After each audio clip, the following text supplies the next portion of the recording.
नमस्कार, कैसे हैं आप लोग। आज हम लोग चर्चा करेंगे एक ऐसे विषय के बारे में जिससे नियोक्ताओं को थोड़ी सी तकलीफ और चिढ़ होती है, और वो है स्टैट्यूटरी इंस्पेक्शन। इंस्पेक्शन एक ऐसा माध्यम है जिससे डिपार्टमेंट्स ये चेक करती है कि एम्प्लॉयर जो अपने अंडर एम्प्लॉयज रखे हैं उनका प्रॉपर तरीके से हर तरह का स्टैट्यूटरी नियम पालन हो रहा है कि नहीं, उनको सही तरीके के सारे स्टैट्यूटरी बेनिफिट्स मिल रहे हैं कि नहीं, और कहीं कंपनी ये सब कुछ अपने एम्प्लॉयज़ को देने में डिफ़ॉल्ट तो नहीं कर रही है। यूजुअली ये जो इंस्पेक्शंस होते हैं ये मेनली 4 डिपार्टमेंट्स के होते हैं: ईपीएफ, ईएसआईसी, लेबर ऑफिस और एम्प्लॉयमेंट एक्सचेंज ऑफिस। इन इंस्पेक्शन का किसी तरह का कोई वैसा फिक्स्ड एजेंडा नहीं होता। जो कंपनी हर महीने कंप्लायंस पूरी करती है उनको भी ये इंस्पेक्शन अलॉट हो सकता है,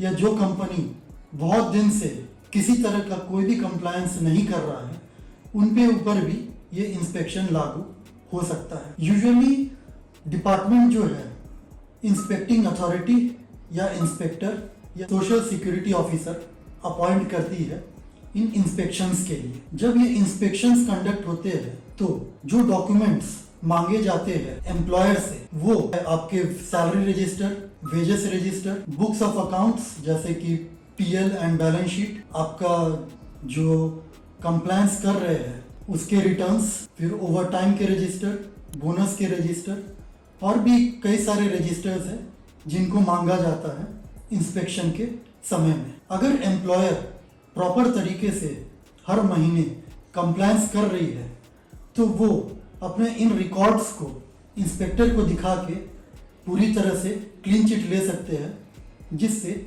उनको किसी तरह का कोई दिक्कत नहीं होगा और इंस्पेक्शन का जो रिपोर्ट होगा वो उनके लिए हमेशा पॉजिटिव रहेगा। पर अगर एम्प्लॉयर किसी तरह का कोई डिफ़ॉल्ट करता है और वो इंस्पेक्शन के आधार पे पकड़ा जाता है तो वैसे केस में डिपार्टमेंट के पास ये राइट है कि उस एम्प्लॉयर को वो लोग पनिश करें। ये पनिशमेंट यूजुअली मॉनिटरी होता है जिसमें एम्प्लॉयर को फाइन्स एंड पेनल्टीज देने पड़ते हैं, और कई बार rarest of the rare cases में अगर नॉन कंप्लायंस बहुत ज़्यादा रहा तो इम्प्रिजनमेंट का भी चांसेस काफ़ी हाई रहता है। तो आप लोग को ये कोशिश करनी चाहिए कि हमेशा स्टैट्यूटरी कंप्लायंस को समय पे पूरा करते रहे और किसी भी तरह का डिफ़ॉल्ट ना करें। जानकारी है ज़रूरी।